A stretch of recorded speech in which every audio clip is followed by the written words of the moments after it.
Hello everyone, welcome to our channel. This is me Donna Vardhan and I will be teaching you history. So if you think our content is really nice, then please make sure that you like our content, you subscribe us and hit the bell icon. And also make sure you share with your friends because ये जो है आपके सारे दोस्तों के लिए beneficial होगा जो भी competitive exams के लिए तैयारी कर रहे हैं या even boards में है because history is everywhere, you know. So today मैं आपको हिस्ट्री पढ़ाऊंगी तो उसमें आप हमारा फर्स्ट टॉपिक होगा Harappan civilization. So Harappan civilization is one of the earliest and most fascinating ancient civilization. So ये जो हड़प्पन civilization है ये सबसे पुराना civilization है और सबसे interesting civilization है. So yes, I know that for many of you history might be very boring. So I'll make sure कि इसको interesting बनाऊं. So yeah, stay tuned. So we will be understanding about this civilization's rich history, culture, architecture, trade and decline. So ये जो civilisation है, civilisation का main factor, main जो focus है वो आर्किटेक्चर पे ही जाता है क्योंकि यहाँ का जो आर्किटेक्चर था 4700 ईयर्स पहले का आर्किटेक्चर है वो इतना ज़्यादा अच्छा था कि वहाँ से हम इंस्पिरेशन लेके आज भी इम्प्लीमेंट कर सकते हैं. वो इतने एडवांस थे. तब के ज़माने में बाकी पार्ट्स में वर्ल्ड में बाकी पार्ट्स में इतना ज़्यादा डेवलपमेंट नहीं था जितना इंडस वैली सिविलाइजेशन या हड़प्पन सिविलाइजेशन में था. सो हड़प्पन सिविलाइजेशन कहाँ पे है? Indus valley river, present day Pakistan and north west India. North west India मतलब गुजरात, राजस्थान, हरियाणा उस साइड में एंड पाकिस्तान में मेनली सिचुएटेड है आपका हड़प्पन सिविलाइजेशन. सो हड़प्पन सिविलाइजेशन को हड़प्पन सिविलाइजेशन क्यों कहा जाता है? क्योंकि फर्स्ट जो साइट है इंडस वैली सिविलाइजेशन का, हड़प्पा फर्स्ट डिस्कवर किया गया था. इंडस वैली सिविलाइजेशन को हड़प्पन सिविलाइजेशन को इंडस वैली सिविलाइजेशन भी कहा जाता है और उसको सरस्वती सिविलाइजेशन भी कहा जाता है. प्लीज रिमेंबर, सरस्वती सिविलाइजेशन भी कहा जाता है. एंड आपको मैं फिर से बता देती हूँ, हड़प्पन जो साइट है हड़प्पा वो फर्स्ट साइट था इंडस वैली में जो डिस्कवर किया गया था, जो एक्सकेवेट किया गया था, इसलिए इंडस वैली सिविलाइजेशन को हड़प्पन सिविलाइजेशन भी कहा जाता है. सो अप्रॉक्सीमेटली 3300 BCE टू 1300 BCE के पहले उस टाइम पे ये सिविलाइजेशन था. दैट मीन्स 4700 ईयर्स अगो ये सिविलाइजेशन फ्लॉरिश कर रहा था. सो इतना क्लियर है आप लोगों को? सो इंडस वैली सिविलाइजेशन का जो कंटेम्पररी सिविलाइजेशन था वो था Mesopotamia and ancient Egypt. So Mesopotamia civilization जो था वो इंडस वैली सिविलाइजेशन का कंटेम्पररी था. कंटेम्पररी मतलब उसके साथ साथ उसी टाइम पे दूसरे जगह पे, ये तो हमारे इंडियन सब कंटिनेंट में हो गया, वो आपके मेसोपोटामिया इजिप्ट के पास हो गया. ओके, सो वो एक अलग सभ्यता उधर पनप रही थी. तो इसके साथ साथ हमें ये पता चलता है. Now let's come. In 1920, John Marshall gave the task of excavation to two Indian archaeologists, Dayaram Sahni and R.D. Banerjee. So क्या होता है 1920 में जो हमारे आर्कियोलॉजिकल सर्वे ऑफ इंडिया के जो चीफ थे जॉन मार्शल उस टाइम में, उन्होंने क्या करा, उन्होंने एक्सकेवेशन का जो ड्यूटी है, उन्होंने जिम्मेदारी दो इंडियन आर्कियोलॉजिस्ट को दिया. फर्स्ट है दयाराम साहनी एंड R.D. बनर्जी. सो 1921 में ही दयाराम साहनी ने हड़प्पा को एक्सकेवेट कर लिया, उन्होंने ढूंढ लिया और हड़प्पन सिविलाइजेशन का नाम पड़ गया. लेकिन ठीक एक साल बाद R.D. बनर्जी, रखलदास बनर्जी, उन्होंने मोहनजोदारो को ढूंढा और मोहनजोदारो एक्सकेवेट करा. सो मोहनजोदारो जो था वो सेकंड लार्जेस्ट साइट है इंडस वैली सिविलाइजेशन का और पाकिस्तान में पड़ता है. और पाकिस्तान का largest site of Indus valley civilization है. इंडिया का राखीगारी है. Okay, we will read about it further. So important sites of Indus valley civilization is Harappa. Of course Harappa Punjab side में गिरता है and it is famous for textile industry. Okay, Harappa is famous for textile industry. Now Mohenjodaro Sindh Pakistan में गिरता है. Okay, and advance town planning, great bath and textile industry. So Mohenjodaro में हमें क्या देखने को मिलता है? एडवांस टाउन प्लानिंग मतलब जो वहाँ पे बिल्डिंग्स है, स्ट्रीट्स है, ड्रेन है, बहुत एडवांस है। 4700 साल पहले के हिसाब से हम इमेजिन भी नहीं कर सकते कि कितना एडवांस है। वो हम आगे डेफिनेटली पढ़ेंगे। मैं आपको इन ब्रीफ बता देती हूँ कि इतना एडवांस था कि उनके अंडरग्राउंड ड्रेन्स था, पोर्ट होल्स था, उनका 90 डिग्री इंटरसेक्शन में रोड्स थे, रोड्स बनने के बाद घर बने, एंड घर के बाहर वेल थे, बाथरूम था, एंड वो लोग इतने प्राइवेसी कंसर्न थे कि उनके घर पे विंडोज नहीं होते थे। डबल स्टोरी, ट्रिपल स्टोरी घर भी होता था, सिंगल स्टोरी घर भी होता था। एंड मोहनजोदारो में भी टेक्सटाइल इंडस्ट्री था। एक ग्रेट बात था, ग्रेट बात सिटाडेल में था, उसके बारे में भी हम पढ़ेंगे। चान्होदारो में आपका बीड इंडस्ट्री था, वहाँ पे बीड बनाते थे, ज्वेलरी बनाते थे, पहनते थे।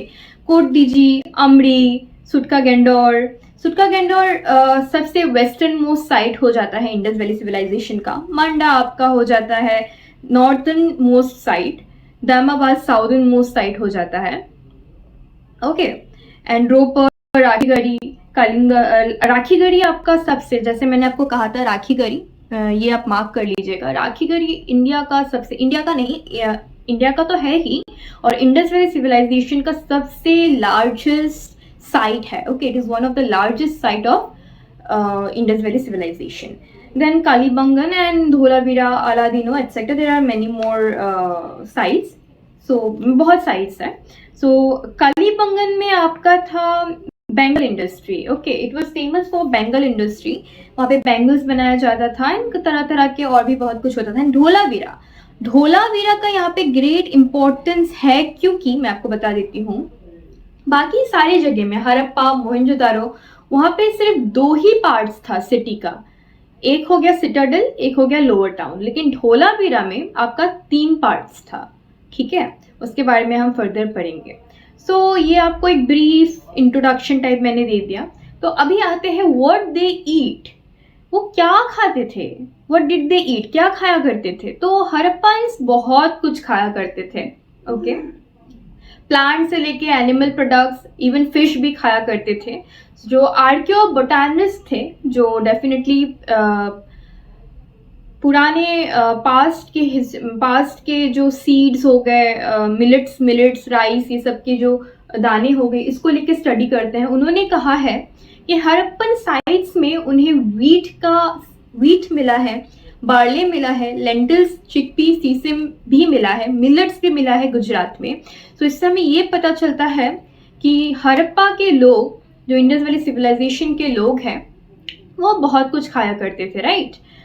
सो ये सब खाया करते थे। Animal bones includes of cattle, sheep, goat, buffalo and pigs were found. So तो हमें क्या मिलता है वहाँ पे हड़प्पन साइट्स में, हमें एनिमल्स के बोन भी मिलते हैं। कौन से एनिमल्स के बोन मिलते हैं? Cattle, that is cow, sheep, goat, buffalo, pigs के मिलते हैं। ऑल्सो हमें जंगली जानवर के भी मिलते हैं, दैट इज डियर, बोर, घड़ियाल। ठीक है, फिश का, फाउल होता है आपका चिकन। फाउल जो होता है, मैं आपको बता दूं, फाउल का मतलब होता है एक चिकन टाइप का एक स्पीसीज होता है, तो उसके भी हमें बोन्स मिले हैं। तो आर्कियोजूलॉजिस्ट हमें ये इंडिकेट करते हैं, या हमें ये बताते हैं कि वो लोग नॉनवेज या एनिमल्स भी खाते थे। ओके, एंड मे बी वो लोग उसको डोमेस्टिकेट भी करते थे। ओके, इंडिकेट कर रहे हैं, we are not sure, but we also don't know कि ये जो हमारे हड़प्पा के लोग थे, वो इनको हंटिंग करते थे, वो खुद जाके शिकार करते थे, या दूसरों से वो लेते थे, ऑब्टेन करते थे। जैसे कोई कम्युनिटी हो गया, हंटिंग गैदर का कम्युनिटी हो गया, वो उनसे कुछ एक्सचेंज करके लेते थे, बार्टर सिस्टम में मीट लेते थे। ये हमें नहीं पता, बट येस, वो मीट, एनिमल प्रोडक्ट्स खाते थे, एनिमल मीट खाते थे, ये पूरा श्योर है। Now what was special about these cities? Now Harappan civilization, आपको मैंने पहले ही कहा है कि हड़प्पन सिविलाइजेशन में इम्पोर्टेंट क्या है, सबसे ज़्यादा स्पेशल क्या है, वाई इट इज़ रेड। ये इवन यूपीएससी में भी एक बहुत इंपॉर्टेंट टॉपिक है। क्यों दिया गया है? इसलिए दिया गया है क्योंकि इनका agricultural technology and urban planning and architecture बहुत ज़्यादा ही एडवांस था as compare to that time. Okay, बाकी लोग जहाँ पे बेसिकली पत्थर से आग जलाने का ट्राई कर रहे होंगे, वहाँ पे ये लोग प्लाव चला रहे थे। प्लाव राइट, खेत जोतने के लिए जो यूज़ करते हैं। तो हमें कैसे पता चलता है उनके आर्कियोलॉजिकल एग्रीकल्चरल टेक्नोलॉजी के बारे में, उनके एग्रीकल्चर टेक्नोलॉजी के बारे में कैसे पता चलता है? Terracotta models. ओके, टेराकोटा का कुछ कुछ छोटे छोटे मॉडल्स मिले हैं जो कि प्लाव के थे।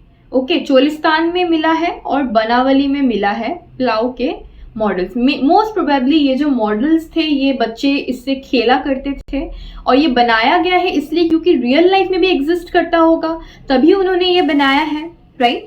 ऑल्सो हमें एक जगह में एक फील्ड मिलता है। फील्ड में टू सेट्स ऑफ फरो मतलब ये आपका सपोज फील्ड हो गया।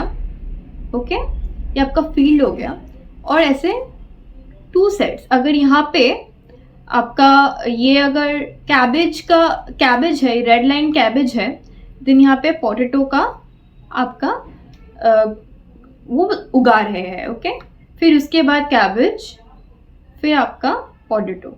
तो वो क्या करते थे? ऑल्टरनेटिव वे में क्रॉप ग्रो करते थे, ठीक है। तो ये भी हमें मिलता है क्योंकि टू सेट्स ऑफ फरो हमें मिलता है, ऐसे करके देखने को मिला है आर्कियोलॉजिस्ट को। ओके, तो बहुत एडवांस था उस जमाने के हिसाब से।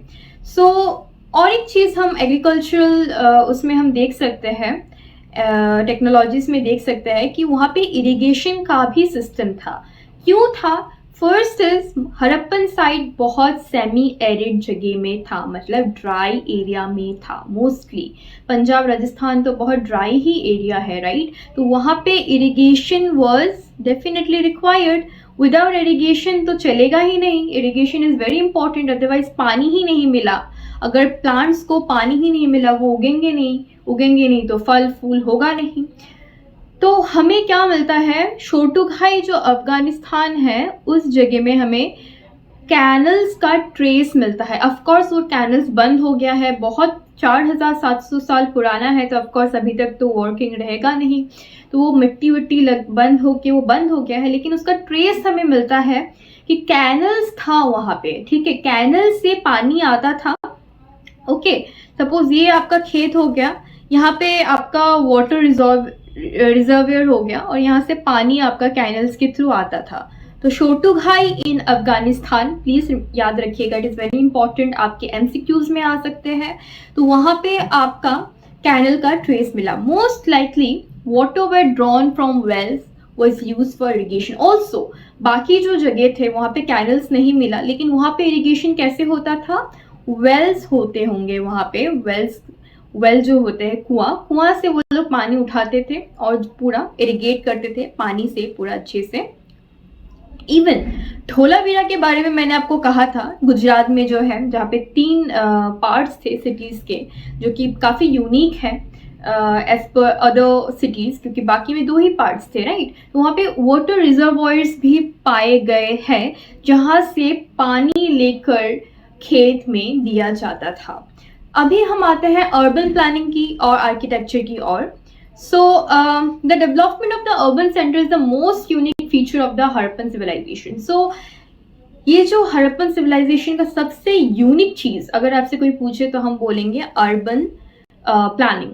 अगर आपसे कोई पूछता है कि आप हड़प्पन सिविलाइजेशन से क्या सीख सकते हो प्रेजेंट डे में, हम उससे क्या सीख सकते हैं, तो मैं बोलूँगी या आप लोग बोलना चाहिए कि हम अर्बन प्लानिंग सीखते हैं, क्योंकि उनका अर्बन प्लानिंग इतना एडवांस था, ठीक है।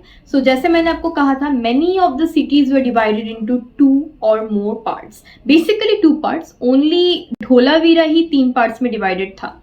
सो the part to the west was smaller but higher. So west में जो जगह था वो स्मॉलर था बट हायर था, और इसको क्या बोलते हैं? सिटाडल। ओके, इसको सिटाडल के नाम से जानते हैं। और the part to the east, जो ईस्ट में था वो बड़ा था ऑफ कोर्स, बट नीचे था, और इसको क्या जानते हैं हम? लोअर टाउन के हिसाब से जानते हैं। सो सिटाडल जो था, जो वेस्ट में था, जो ऊपर में था, ओके, हायर सेक्शन में था, वहाँ पे एक वॉल फोर्टिफाई किया गया था, जैसे राजा लोग करते अपने किंगडम को फोर्टिफाई करते हैं, राइट? वॉल ईट से, वॉल से अच्छे से फोर्टिफिकेशन करते हैं। जिसमें मिटा देती हूँ ये सब, just give me a minute. Yes, so जैसे वॉल से फोर्टिफाई करते हैं वैसे ही सिटाडेल को फोर्टिफाई किया गया था अच्छे से बेक्ड ब्रिक से। ना also this is very important कि वो बेक्ड ब्रिक यूज करते थे। तब के ज़माने में पहली बार तो इंसानों को ब्रिक बनाना आता नहीं था, वो बेक्ड ब्रिक भुना हुआ ईटा यूज करते थे। और स्टैंडर्ड साइज, एक इतना सा, एक इतना सा, एक इतना बड़ा, ऐसा नहीं, स्टैंडर्ड साइज में यूज करते थे। और सिटाडेल के चारों ओर फोर्टिफाइड वे में पूरा घेरा बना दिया था उन्होंने अच्छे से।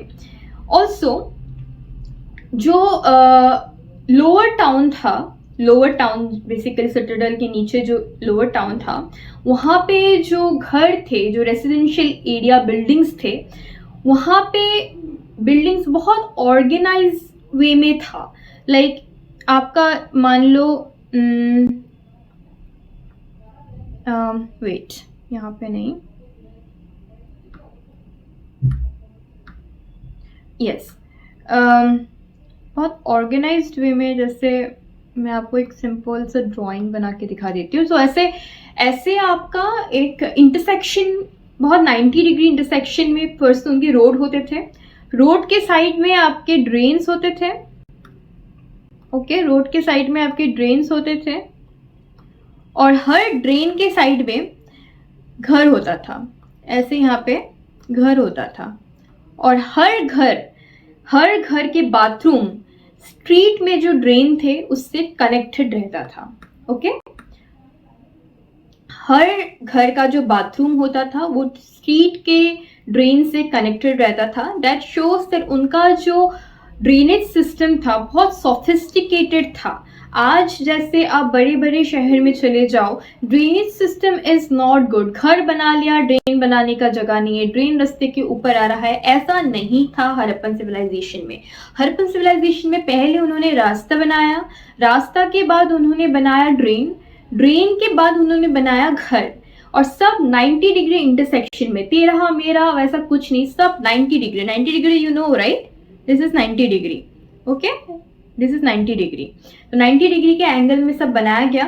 और घर का जो बाथरूम का जो ड्रेन होता था वो स्ट्रीट के ड्रेन से, मेन ड्रेन से कनेक्टेड होता था, सो वेस्ट सब चला जाता था, ओके। नेक्स्ट, सो रेसिडेंशियल जो बिल्डिंग होता था मोहनजोदारो या बाकी जगह में, जो कि लोअर टाउन में था, वहाँ पे एक कोर्टयार्ड होता था। मतलब आपका कोर्टयार्ड जैसे होता है ना आपके front yard basically. Front yard में वो खाना वाना बनाते थे, वीविंग करते थे। गर्मी के दिन में वो बाहर खाना बनाते थे ऑफ कोर्स। और हर घर का अपना खुद का बाथरूम होता था, एज आई टोल्ड यू, हर घर का अपना खुद का एक बाथरूम होता था एंड वो ड्रेन से कनेक्टेड होता था। और एक बहुत यूनिक फीचर है उनका, हर घर में, मोस्ट ऑफ द घर में, नॉट हर घर पे, मोस्ट ऑफ द घर में एक कुआं होता था जो कि घर से सेपरेट रहता था। सपोज ये उनका घर है और यहाँ पे ये आपका रोड हो गया, ओके, ये आपका रोड हो गया। यहाँ पे एक वेल होता था, तो जो पासर बाई होते थे, जो रास्ते से जाते थे, जिनको प्यास लगी हो या उन्हें हाथ पैर धोना हो, वो बिना घर पे घुसे कुआं से पानी लेके फ्रेश होके पानी पी के जा सकते थे बिना घर में घुसे। So also it is very important to note that उनके घर पे विंडोज़ नहीं होता था। वो प्राइवेसी को लेके बहुत ज़्यादा ही सीरियस थे, बहुत ज़्यादा, इसलिए उन्होंने कोई विंडो वगैरह बनाया नहीं। और वेल्स तो बाहर था ही। नाउ सिटाडेल में अभी देखने को मिलेगा, वैसे मैंने जैसे कह दिया, जो लोअर टाउन था, lower town that is residential area में बिल्डिंग्स वगैरह काफ़ी अच्छे थे, काफ़ी अच्छा था, ड्रेनेज सिस्टम उनका अच्छा था। अभी हम सिटाडेल में आते हैं। सिटाडेल वो ही एरिया है जहाँ पे जो फोर्टिफाइड था, सब कुछ फोर्टिफाइड, ब्रिक वॉल से फोर्टिफाइड ऊंची एरिया में है। तो सिटाडेल में हमें कुछ कुछ काफ़ी ज़्यादा मैसिव स्ट्रक्चर, बड़े बड़े स्ट्रक्चर्स देखने को मिलते हैं। और मोस्ट प्रोबेबली आर्कियोलॉजिस्ट ने कहा है मोस्ट प्रोबेबली ये पब्लिक पर्पस में ही यूज़ किया जाता था। जैसे फर्स्ट हो गया ग्रेनरी। नाउ ग्रेनरी का मतलब ही होता है स्टोर करने के लिए खाना। खाना मतलब आपका अनाज, ग्रेन्स को स्टोर करने के लिए, राइट। सो आपका ग्रेनरी में जो लोअर पोर्शन था, ग्रेनरी आपका ये हो गया ग्रेनरी, जो आपका लोअर पोर्शन था, यस सपोज ये ग्रेनरी हो गया। लोअर पोर्शन आपका पूरा ईटा से बनाया था, ब्रिक से बनाया था, और ऊपर का जो पोर्शन था वो आपका बनाया था वुड से। तो जो पार्ट वुड से बनाया था वो तो डिके हो गया, पच गया। 4700 साल पहले की चीज वुड तो रहेगी नहीं, बारिश आया, आंधी आया, तूफान आया, खराब हो गया। बट ब्रिक जो था, बर्न ब्रिक, भुना हुआ जो ईटा था, उससे वो रह गया स्ट्रक्चर। और हमें कैसे पता चलता है कि वो ग्रीनरी है? क्योंकि उसके अंदर हमें बीन्स देखने को मिलता है, अनाज देखने को मिलता है। ओके, फिर नेक्स्ट है आपका great bath. Now great bath आपका माना जाता है कि वो रिलीजियस पर्पस के लिए यूज़ किया जाता था, या सब कम्युनिटी में जब नहाते थे उसके लिए भी यूज़ किया जाता था। अलग अलग मान्यताएं हैं, आपको अलग अलग बुक्स में अलग अलग मिलेंगी। सो ये वाटर टाइट जिप्सम मोर्टार से एक पेस्ट होता है, उससे बनाया गया था। ब्रिक से पहले आउटलाइनिंग करवाया गया। ये आपका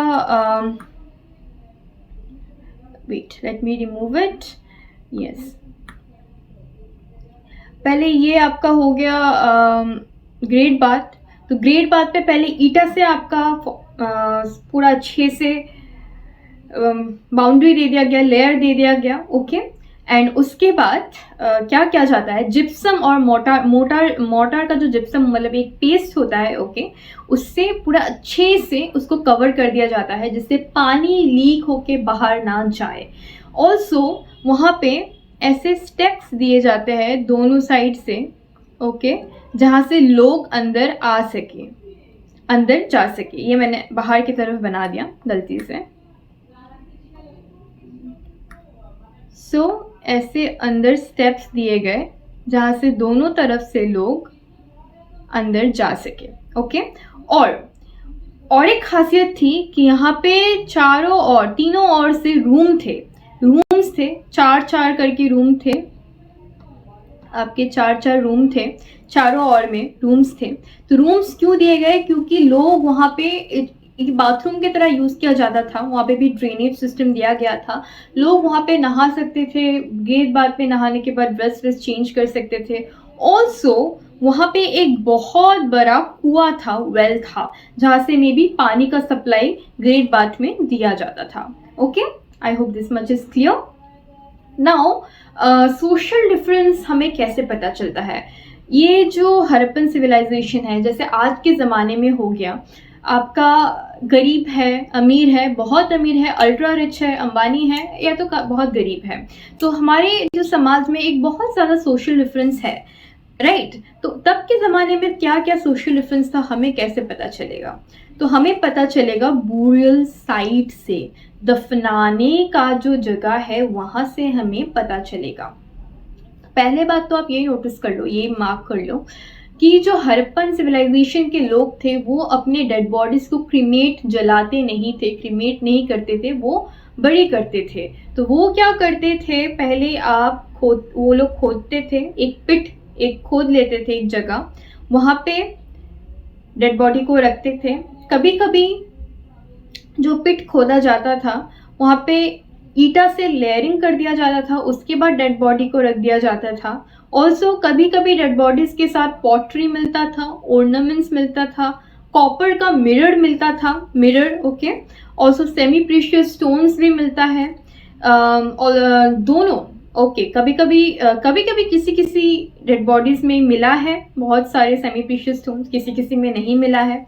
और किसी में गोल्ड बीड्स भी मिले हैं, 3, 4, 5, 6, 13, 14। किसी में सिर्फ पॉटरी मिले हैं, ओके। और ज्वेलरी बहुत कॉमन था, दोनों मेन एंड वुमेन के डेड बॉडीज में मिला है। सो हमें कैसे पता कर सकता है कि सोशल डिफरेंस क्या था, गरीब और अमीर कैसे थे, कैसे नहीं थे?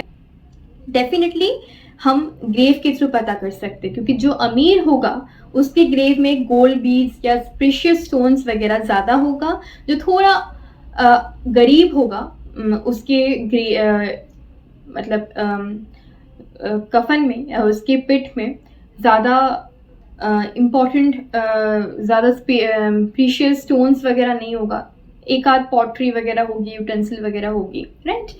नाउ ऑल्सो सोशल डिफरेंस हम इससे भी पता कर सकते हैं, जैसे कैसे लोगों का घर से भी हम पता कर सकते हैं। अगर किसी का सिंगल एक मंजिला घर है तो वो ज़्यादा अमीर नहीं है, लेकिन अगर किसी का 2 मंजिला घर है वो ज़्यादा अमीर है, राइट। ऐसे भी हम सोशल डिफरेंस पता कर सकते हैं, लेकिन मोस्टली अगर पता करना है तो बूरियल साइट से कर सकते हैं, जो कि हमें एक बहुत अच्छा एक व्यू देता है कि वहाँ पे डेफिनेटली डिफरेंस था सोसाइटी में। Now writing system and seals. Now, Harappan developed one of the world's earliest writing systems, still undeciphered. तो हड़प्पन सिविलाइजेशन दुनिया का सबसे प्राचीन एक सभ्यता है, मगर वहाँ का जो राइटिंग सिस्टम है अभी तक अनडिसाइफर्ड है। अनडिसाइफर्ड मतलब इसको क्रैक डाउन नहीं कर पाए हैं। क्यों? क्योंकि उनका जो सील्स था, उनका जो स्क्रिप्ट है वो पिक्टोग्राफिक स्क्रिप्ट है। वो हमारी तरह इंग्लिश में जैसे लिखा हुआ है ऐसा नहीं लिखते हैं। उनका ऐसे कुछ ऐसे साइंस होंगे, फिर कुछ ऐसे साइंस होंगे, फिर ऐसे साइंस होंगे, फिर ऐसे कुछ साइंस होंगे। तो साइंस में, पिक्चर्स में वो बनाते थे। उनका जो स्क्रिप्ट था बहुत पिक्टोग्राफिक था। पिक्टोग्राफिक मतलब ही होता है आपका पिक्चर्स के थ्रू वो बात, मतलब उनका स्क्रिप्ट वैसा था। तो जो स्क्रिप्ट था वो किस में बनाते थे? स्टीटाइट में बनाते थे। तो स्टीटाइट क्या होता है? स्टीटाइट आपका एक बेसिकली स्टोन होता है, सॉफ्ट टाइप का स्टोन होता है, जहाँ पे वो कुरेद के वो सील्स बनाया करते थे। सो सील्स का बहुत इम्पोर्टेंस है, इकोनॉमिक है और एडमिनिस्ट्रेटिव रिलीजियस सिग्निफिकेंस है। इकोनॉमिक जैसे वो ट्रेड करते थे, तो सपोज कोई चीज़ भेज रहे हो, सपोज ये एक चीज़ है, वहाँ पे वो सील चिपका दिया उन्होंने। अगर सील टूटा तो दैट मीन्स सेफली चीज़ नहीं गया है, कुछ तो हुआ है, टेम्पर कुछ करा गया है। और सील अगर इंटैक्ट गया है that means the product is safe. Even ये चीज़ आज के ज़माने भी होता है। क्या अगर आप फ्लिपकार्ट, अमेजोन से कुछ चीज़ ऑर्डर करते हो और वहाँ पे लिखा आता है if your product is tempered please do not accept it, right. Now trade and economy. So evidence, मैं जैसे कहा हड़प्पन सिविलाइजेशन इतना ज़्यादा ही एडवांस था, अपने टाइम के आगे था, कि वो लोग ट्रेड भी करते थे। और कहाँ कहाँ ट्रेड करते थे? मेसोपोटामिया, वहाँ का जो कंटेम्प्रेरी जो सिविलाइजेशन था, ओमान, इजिप्ट, काफ़ी जगह में वो ट्रेड करते थे, राइट। तो trade items include pottery, beads, metal and possibly luxury goods. तो वो क्या क्या ट्रेड करते थे? पॉटरी, यूटेंसिल्स वगैरह, बीड्स, ज्वेलरी, मेटल्स, बहुत कुछ जो उनके पास होता था वो ट्रेड करते थे। और वो लाते भी थे, इंपोर्ट भी करते थे, एक्सपोर्ट भी करते थे। सो क्या क्या इंपोर्ट करते थे हम देखेंगे। लपिस लजूली, जो कि एक ब्लू टाइप का एक स्टोन है, काफ़ी ज़्यादा ही प्रीशियस स्टोन है, अफगानिस्तान से लाते थे। कार्नेलियन रेड कलर का स्टोन होता है, गुजरात से लाते थे। स्टीटाइट आपको बोल दिया, सील्स के लिए यूज़ होता है, वो राजस्थान से लाते थे। कॉपर ओमान से लाते थे, राइट। वो टीन के साथ, कॉपर प्लस टीन, वो टीन के साथ मिक्स करते थे। और क्या आता था? ब्रॉन्ज, वो ब्रॉन्ज का भी यूज करते थे, राइट। और फिर गोल्ड कर्नाटका से लाते थे, ओके।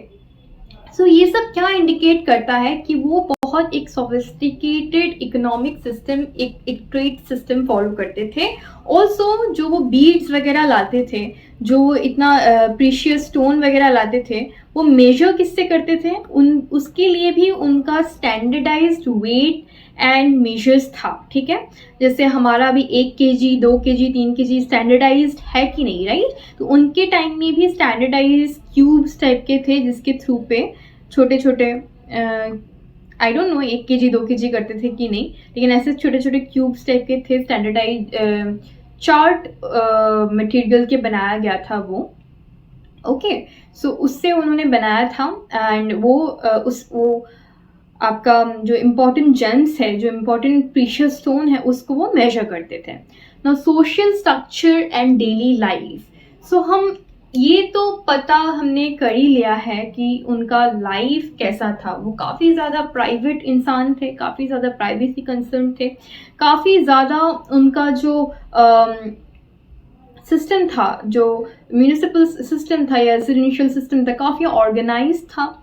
और इससे हमें ये भी पता चलता है कि उनका जो सोशल स्ट्रक्चर था मे बी हायरार्किकल था। हायरार्किकल मतलब होता है जैसे मैं आज रानी हूँ, मेरी बेटी रानी होगी, उनकी बेटी रानी होगी, उसकी बेटी रानी होगी।